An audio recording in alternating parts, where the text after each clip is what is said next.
Hello, ladies and gentlemen. Recap, no cheating, of course, no cheating recap. So I'm not using engine and I haven't looked at the engine so far on this game. So I want to give you my impressions about the fifth game of the match. That was a little strange, I would say, to my understanding. But let's go. Okay, so Gukesh was playing white today. He again started with e4, like in the first game. So he changed back to e4, and I would expect he would have some, well, kind of considerably serious weapon against French. French, after all, it's not Berlin, so it's definitely possible to find something ambitious and complicated with chances for a certain opening advantage, but strangely enough, Gukesh decided to play the exchange variation of French. Very good choice for Blitz. I play a lot of this in Blitz games nowadays online, but frankly, you cannot really expect any considerable chances to get even a slight opening advantage with this. But probably Gukesh, he just wants more to get the type of position where he has everything under control, not to get it to some complications. So he wants very solid position. I guess he feels it fits his style, even though today, even in this solid position, I think he was not playing great. But everything in its time. So knight f3, knight f6, bishop d3.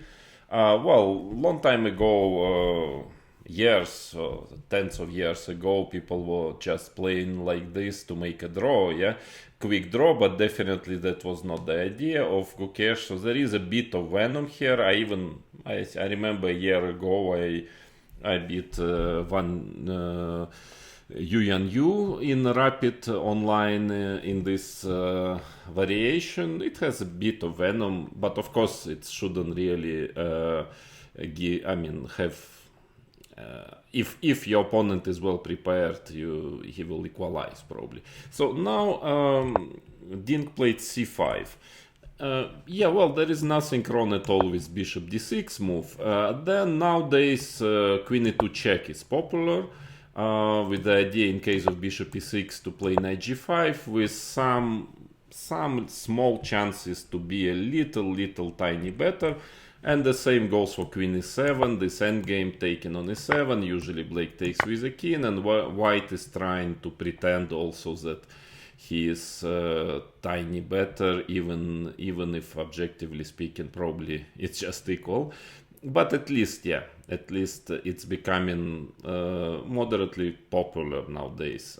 To play like this. But c5 is also, actually I was surprised because I face pretty often this move nowadays in Blitz. For some reason many people play in c5. I never really studied it, I just play this position. But I guess it's engine likes this move, I guess. So, and the idea is that in case of castle, Blake is playing c4, rook e1 check, bishop e7, I think bishop f1, castles, and I had maybe 5 games. And this position with white, that's what I was usually doing, playing b3, takes, and knight c6, etc. It is pretty equal playable position. Nothing really for white. So Gukesh played c3 very quickly, so that was still his preparation. I don't know the theory here. Again, I would expect a move like bishop e7 can be perfectly normal, but c4 was played, bishop c2, and bishop d6. So far the opponent's playing quickly, queen e2 check. Another idea is to castle, maybe to pin bishop g5, but I wouldn't go deep into it. I guess it's a theory nowadays, I suppose so. But of course the position has a symmetrical nature, so the main idea, okay, let's see, after queen e2 check was played queen e7, and exchange on e7, white castle logically, and Blake is trying to get his king out of the center because it's an endgame, but it has a still a kind of a middle game taste, yeah, because all the pieces are on the board, so it's not like typically you might think that in endgame the king is well placed in the center, but maybe not this type of endgame, because still with so many pieces on the board, the king, black's king can get under attack still, so that's why it makes sense, of course, to remove it to f8, rook e8, and yeah, so the pawn structure is not, I mean, totally symmetrical, and black has a potentially weak pawn on d5, but very, very potentially. But from other point of view, with a pawn on c4 instead of more typical pawn would be on c6, black has this idea of pushing b4, a5, b4, so b5, sorry, a5, b4, so he has a potential counterplay on the king side, queen side, but white has e5 square, and then of course also lead in development. I suppose again this is probably theory, but I didn't check really the games, but to me it looks like b3 is a very principal move here. That's what I would seriously consider here, because again, because of this middle game nature of the position still, and black will need a bit of time to secure his king, and maybe white can develop some initiative, sometimes knight a3, some play in the center. Well, it's an option. Yeah, bishop rook e1 check. Frankly, I'm not sure it is in the spirit of this position to change one pair of rook, especially like giving a tempi for black. Maybe bishop g5 makes sense to play bishop g5. I guess black would have played knight d7 if the pawn on h7 is not hanging, or maybe h6. It's possible that Lukasz didn't like that now black can already put the bishop on e6, knight on d7. Again, I don't know. Of course, it's in any case position is pretty close to equality. So rook e1 check, king f8, rook takes e8. Now the point, of course, if black would have been able to take with a knight without any consequences, would have been much better for black. I mean, not the position, but the situation. So black wouldn't have a slightest problem, but I believe it seems to me that white can just take the pawn then. And g6, bishop h6, check. It doesn't seem that black is in time to pick up this Fischer, Robert James Fischer bishop on h7, let's say king e7, knight d2, then rook e1 check, and this bishop will survive, and black, because black is lucky development. For instance, if knight f6, at minimum you can play bishop g5. So I guess that's why black has to take with the king, and then he will spend a bit of time finishing his development. Bishop g5, again I would say b3 is an option, but then I would do it without changing rooks. Here it shouldn't cause black any significant problem. So bishop g5, knight d7, knight d2, h6, it's a logical move, yeah, it's useful move. Bishop h4. Now it's yeah, this position it's quite important decision here. Frankly, I looked a bit, yeah, at this position, just maybe all in all, I analyzed for 15-20 minutes this game before recording my thoughts on it. I didn't quite understand what's wrong with b5 move.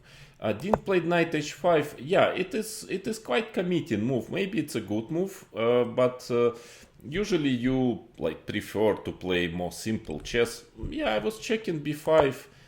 To me, yeah, it looks like a simple, because of course it's in black's plan to put pawn on b5. I guess maybe knight f1 is possible here, to play knight f1, trying to get knight to e3. Again, I don't really believe it will be a very big deal, because black has his play a5 and then knight e3. Maybe he can even put pawn on g6 and then trying to push somewhere there. Okay, maybe knight f1 is possible, but my guess is that probably black was well, a bit worried about check and knight e5, and then it's maybe it looks like it's a bit difficult to unpin here, but maybe you don't need to unpin. So I would consider here just playing a5, for example. Okay, I'm just continuing my counterplay. Yes, white has some initiative, maybe knight f1, but I don't really see how to make use of it. I mean, because black can just do bishop b7, even knight b6 here is possible, because bishop f6, g takes f6 is already okay for black, since he has kind of considerable counterplay on the queen side. Maybe I'm missing something, but I don't. To me, I would have probably played like this because it's like much simpler, simply. And in case of bishop g3, for instance, trying to win this bishop on d6, black can even play rook a6, but probably, if I'm not missing again anything, I think knight e8 is also possible, and then knight b6 before I get my play. To me, it looks perfectly normal. I mean, like, knight h5 is maybe also okay, but it's a little bit tricky, a little bit risky to play knight h5. But rook e1 check is normal, so I would personally probably play b5 instead. So check in f8, and now Gukesh started to do. Started to play really strange from this moment on. Very strange, like without a plan. Yeah, I have a feeling he was just making one move with certain ideas, and sometimes it happens. Yeah, when it's not your day, then he would realize that actually this idea doesn't work. Then he would start something else doing. So next few moves were really not great at all from white, I believe, because here. To me, again, very logical seems to play knight f1. He played g4. Yeah, true. The idea is that if knight e5, I guess black just wants to play g5, takes this bishop, and that is very harmless. I can even probably play b5, but at minimum I can always take, put bishop on c5, another one on e6, b5. No, here black has no problem, I believe. But knight f1 was, to me, a logical, normal move, trying to get the knight somewhere to f5. Probably it's nothing for white, but at least he's not worse, at least, because I think in the game he got worse at some point. I would say g5 looks logical to me, bishop g3, and let's say if knight takes g3, maybe fg3, trying to get your knight to e3. Let's say I was thinking about this variation, b5, knight e3, knight b6. Yeah, I mean, and now bishop f5 maybe, trying to make use of the square to get the knight there, but probably black can do something like bishop b7, and the game can get pretty sharp at some point. I mean, under some circumstances, black can get better also, with his play on the king side. But in any case, actually, maybe I'm just thinking now that knight h5 was a really good move. I just like it's a bit too complicated for me. For simple player like me, I don't see any problem after b5, but maybe it's still okay. At least it turned out to be a good choice, because now Gukesh started to use some time and then playing kind of moves that I didn't understand clearly, frankly, because here knight f4, bishop g3. Okay, here now knight b6 is a very good move. I mean, now it's already black who is actually, in my opinion, who can think of playing for a win here. But also I didn't understand this g4, because even in case of b5, I couldn't really find an idea for white. I suppose probably knight e5 is the idea, but then g5. Okay, it's a strange way of playing. But what's wrong with it, not so clear to me, because black just wants to continue, to continue his play on the queen side. Bishop f4, gf4, it's a double pawn, but I don't see how to get close to this pawn. And again, black has two bishops and his potential play on the queen side. It seems to me that black is doing perfectly fine here, but maybe knight b6 is even stronger, because now now white probably has to quickly equalize and make a draw. That is like not already on move 18, so obviously his play was not good, because it's clear from the beginning the endgame could only be somewhat better for white. Now it's already that he has to equalize, and now he kind of, I don't know whether it's panic or what he thinks, he plays g5 move. Unless I'm again missing something, to me knight e5 looks much more logical. To me it's clear white really has to be very careful already, just try to make a draw. After this very unfortunate idea, g4, bishop g3. But after knight e5, it seems to me it's perfectly manageable. I suppose bishop takes e5, because the knight is hanging, probably. And now, yeah, I don't know, maybe boss, d5. I would play rook e5, also possible. Yeah, actually also should draw somehow, I believe.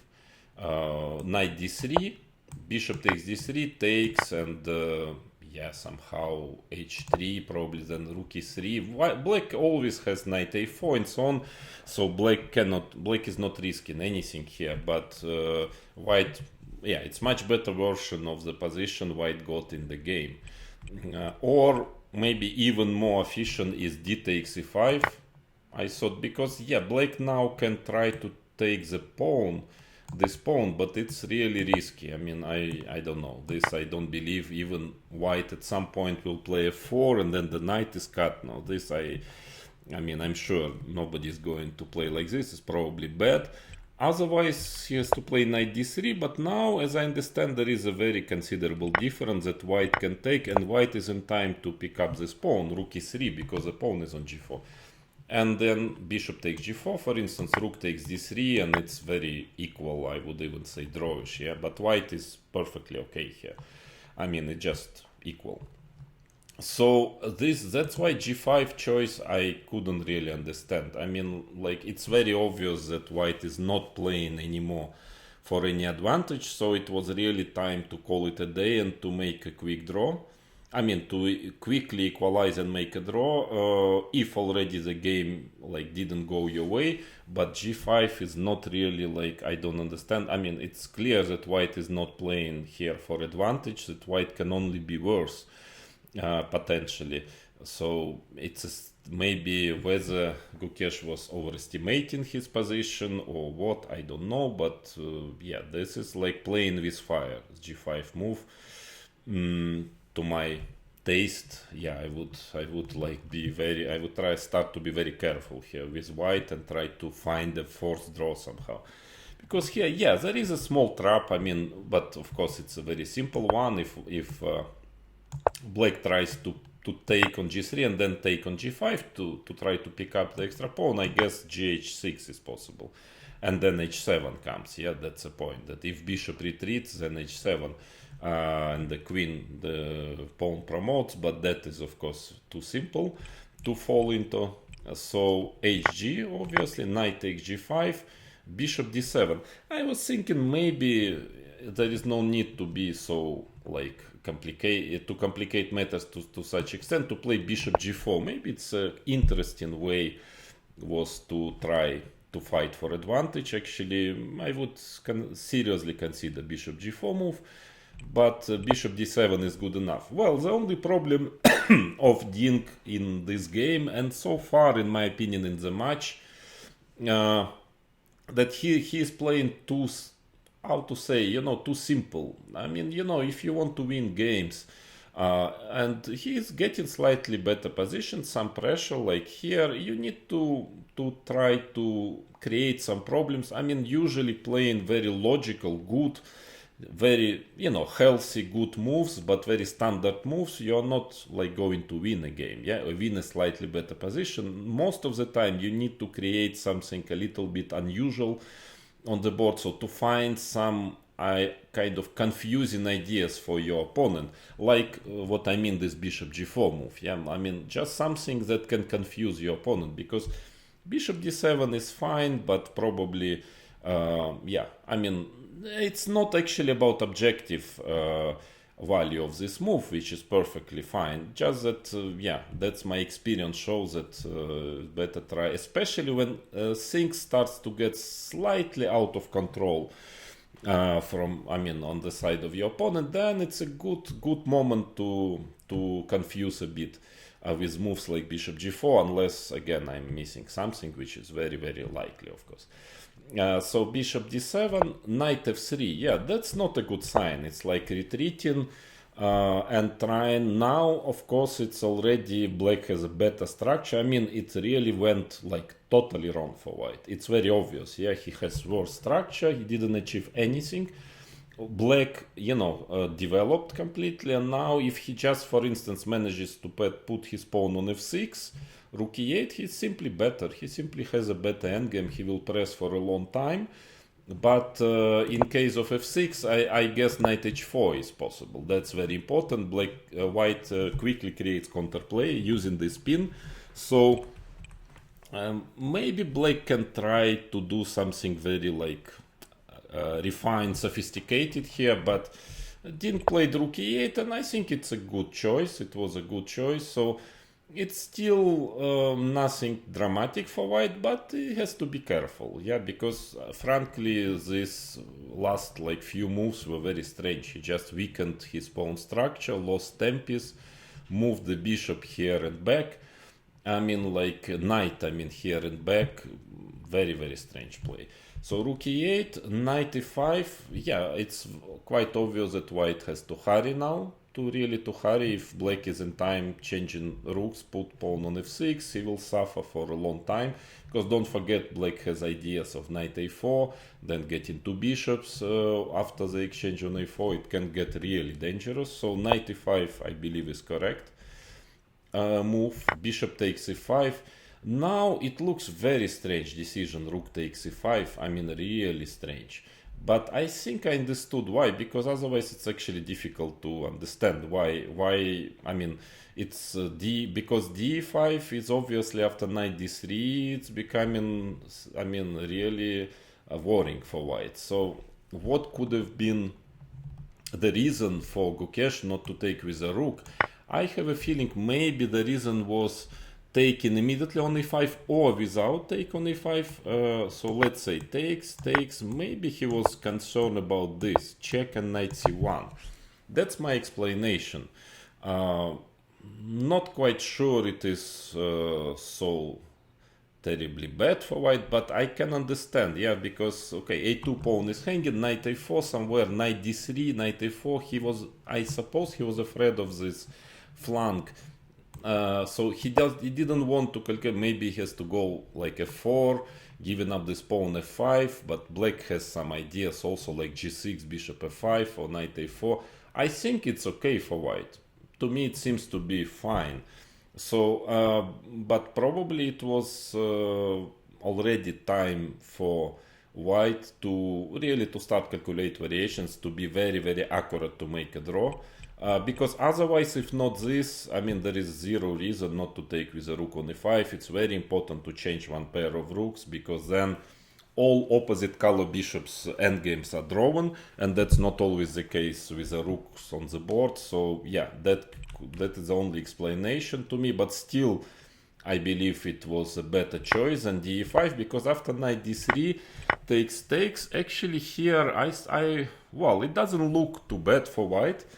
And probably it is not, but it's not easy to play this position. Actually, I tried to find some convincing way for white to equalize. I couldn't manage, and the practical problems here which white has are quite considerable. I mean, it's really worse, at least in my opinion, in a practical sense, because maybe what he missed, maybe his idea was to play b3. I can guess that maybe that is because if he cuts this knight, from jumping to c4, e4, I mean, he will be okay. But probably what he missed, that rook c8 is possible, rook c1, d4, and c4. And maybe that was the idea, that now black has full control with a blockade on the knight on d2. But there is very unpleasant move, knight d5, seems to me. Even though it's not easy to understand, I mean, maybe it's not too bad for white. Still, I just checked a bit, like if I play f3, knight c3, king f2, it's a strange position. Maybe it's actually not too bad for white, even if it looks a bit scary with these d pawns. But I can understand that during a game it's very difficult to assess it. Is it holdable? Is it fine? Or maybe it's really much worse? it's not easy to assess, so you don't really want to go for such strange position, but maybe it was already time to try this because f3 otherwise, yeah, if he starts with rook e3, now you remember the difference compared to that variation I was showing you with the pawn on g4 a few moves earlier. Now black has bishop f5 move, and that is very important, protecting the pawn. And if b3, now rook c8, and simply pawn starts to collapse, yeah, on c3. So situation becomes actually very, very dangerous for white. In my opinion, f3 was played, and now, yeah, actually knight c4, Dink played. That is a moment I can really. I mean, so far Dink was playing well. Not that it was terribly complicated, and it was more of a really, frankly, not great play from Gukesh so far. But now. It's very strange. He has like 47 minutes, a lot of time, and it's pretty obvious that he is taking over. I mean, it's still very far from winning, but he's clearly pressing. And he played rather quickly knight c4, spent only 5 minutes, but it's a very, very, principled decision. I would, since there is enough time, I would take more time to calculate knight a4. To me, I even thought about trying to play d4. I had this idea in my mind, but probably, I mean, if cd, rook c8 might be a bit dangerous, rook entering to c2, but I guess simply c4, for instance, here should be okay. In case of knight a4, I can probably play bishop f2 or something. So that is okay. That is not an issue, because white definitely wants to play bishop f2, b3, bishop d4. I mean, has a plan, definitely. But I still cannot understand why knight a4 was not played. I tried, okay, it's a most like logical move, and I tried to understand what white would do against knight a4, and I couldn't. Again, I mean, like, not that I spent oceans of time on it, but frankly, to me, it seems like after knight a4, white will be forced to go into really defensive. I mean, it's very unpleasant position for white. I don't kind of understand, again, even why not to play this move, because, well, the pawn on b2 is hanging. Okay, let's say white can try to play king f2, because just for fun I was trying to imagine some variations like takes, rook b1, knight c4, something like that, takes, rook takes b7, to understand if d pawn promotes or not. Rook d8, first I thought it might be winning, because, for instance, in case of king e3, black has d2 move, and if rook b1, bishop a4 wins, and if king takes d2, bishop c6 check. But seemingly, for instance, in this position, probably e6 holds. That is my feeling, that e6 probably makes a draw here, and in case of taken on e6, I think white is in time to change rooks, and even with this very unpleasant d3 pawn, but it must be a draw, this endgame. But yeah, because the problem is, because if e6, if d2, I thought bishop d6 check is important. I don't know, maybe I'm telling nonsense, maybe computer refutes these lines, but I thought check was possible. Now I'm thinking if it's true or not. Probably it's true, because if king g8, even e7 maybe works. Because it's rook takes d7 also must be checked. Okay, anyways, doesn't matter. It's not so important line, because in any case, probably king f2 I can play any move like bishop f5 or even b6, already really threatening to take. Probably I would choose bishop f5, and I don't see really what white can do then to protect this pawn with rook b1. So let's say he can start with rook b1 first. Instead, after knight a4. What else? I don't really see what else. Bishop f2, I mean, I take on b2. Very strange, because this position looks to me like very dangerous. Bishop f5 or even f6. I was thinking f6, because ef can be, I mean, gf of course possible, but even immediate rook e2 I would be very worried to let this rook enter on e2. So after f6, what? Maybe f4, but then bishop f5 or something. Yeah, it's black. I mean, it's defendable maybe for white, but it's really not funny, this position, not funny at all. So I guess I'm missing something, but to me it seems like knight a4, unless there is some tactics that I don't see. It was a very serious try for black. But even knight c4, yeah, now I believe, yeah, that's something which Dink has to improve, that when he gets some advantage, I mean, then at some point he starts to play in the safest possible way. But that's no, it's difficult to win games, even if you have a better endgame. But when you just want to play like safe, uh, I think that he needs to try at that moment when he gets some chances. Also Gukesh, yeah, any player, yeah, when you get some chance, you need to try to create something, you know, like to pose more practical problems to your opponent. And knight a4 to me looked like the correct way of doing this. Yeah, I think so. Maybe I'm missing something, but I think so. So, anyways, he played knight c4, but it also keeps an advantage. But here something very strange happened, because 42 minutes, well, black has absolutely free roll. I mean, he's just pressing for free. Yeah, it's difficult to win this position, I agree, but still, like, it looks like just Dean decided to make a draw. I understand draw in general is a good result with black in the World Championship match, but not when you are, like, having risk-free pressure. So he played bishop c6, unless he blundered something. I don't really see what is possible to blunder here, but I tried to think, okay, about this position. Let's say if I put just bishop on e6, and then the game can develop in the following fashion. Let's say rook d4, it will get to this position anyway. I believe I put my rook on c8. White is not in time to exchange rooks, so king f2, king g8. I put my king to g6, and then this or that way we will get to such a position. Let's say my king will be on g5, on g6, and okay, it's like a free pressure for forever, for the rest of the game. It probably will be a draw, let's say something like that. King gets to g6, and okay, then I imagine maybe black will try to force a3, that b3 never works, rook b5, king c1, this type of position. Then, well, white has to stay simply. I think he doesn't have any plan really. And black can try to improve, black can try to maneuver his rook to open up the file. Black really needs to open up the file. Also, I'm not sure if it's needed, this maneuver of the rook. Maybe I can manage without it, like playing king g6 or even g5, king g6, and trying to enter with a rook at some point. Then I was not sure if b3 wouldn't be an idea for white, but still there is b5.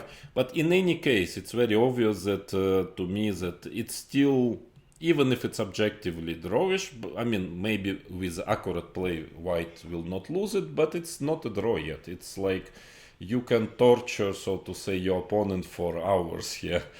I mean, it's still very unpleasant, this d3 pawn. So that is like a very safe, solid choice, but he played bishop c6. Okay, obviously white has to play rook d4. He cannot obviously take on c4 because of rook d8. And now already it's not the same story. If you play b5, bishop is not very well placed on c6, I guess. So bishop takes f3, king f2. Okay, what else? Otherwise you just pawn down. And now a very strange decision. Okay, bishop c6 is basically offering a draw. I don't even know what did he miss. Did he miss Ding Liren? Because, well, I guess bishop h5 you should play, at least that you are keeping, at least for a while, your pawn to be pawn up. Even though I believe, yeah, bishop is not very well placed, and I don't know, let's say king e3 move or something. It must be already close to a draw, probably. b5, yeah, maybe rook d5, b3, some ideas. Yeah, because bishop is not very well placed on h5, but still it's, well, you absolutely no risk for black anyway. So instead of this, for some reason he just decided to to force a draw. Yeah, this is a forced draw. And I don't think Dink missed something because there is nothing to miss. So, okay, this is just a fortress, it's a draw. So a strange game, frankly. Yeah, well, let's be frank, pretty weak game from Gukesh. I mean, uncharacteristically weak because the type of position, it was not extremely complicated position, and it's like, to me, seems like he did like almost everything wrong. I wouldn't change rooks to start with. If already changed, then this g4 was a very strange move. Then g5 was even more strange, and then I would still believe he should have taken with a rook on e5. So he got totally outplayed in this game in a very simple position where normally Gukesh is never losing such position. But here he started to get into trouble, and then at the moment when everything was like seemingly going his way for black and a lot of time, so Dink like decided to, I don't know, he just kind of almost forced a draw from a position where he could have pressed for ages. Both with knight a4, I believe, and knight c4. So I would choose knight a4, maybe, I guess. I mean, I don't know if I would be playing, I would think a bit longer than while preparing this video. So who knows? But it seems to me knight a4 is a good move. So it's strange game, not a good sign for Gukesh, because he was really not playing well today, really not well. But also, what is for the moment, what is missing from Ding Liren is that he's sort of afraid of force hour, or maybe he's getting too quickly tired. I mean, it's a little bit strange for him to see that he tries to release tension, like to force a draw. Also yesterday, it was also like he could have played a longer game, like keep tension a bit further, but it seems like he wants to release tension as quick as possible and to play as simple as possible chess.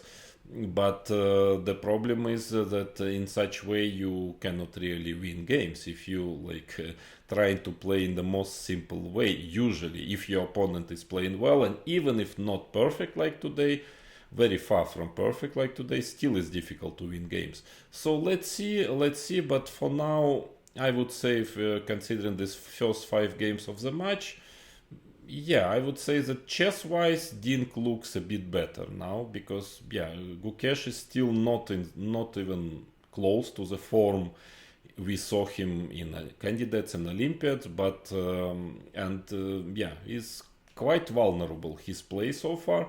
But let's see, he can improve. And also Dink, I believe he badly needs to little bit sharpen a little bit his game, and then maybe he has chances to win, if his opponent will not make kind of considerable improvement in his play.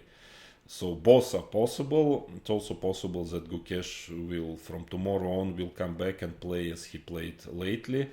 But so far, that is also, I mean, like, boss has reasons to worry, I would say.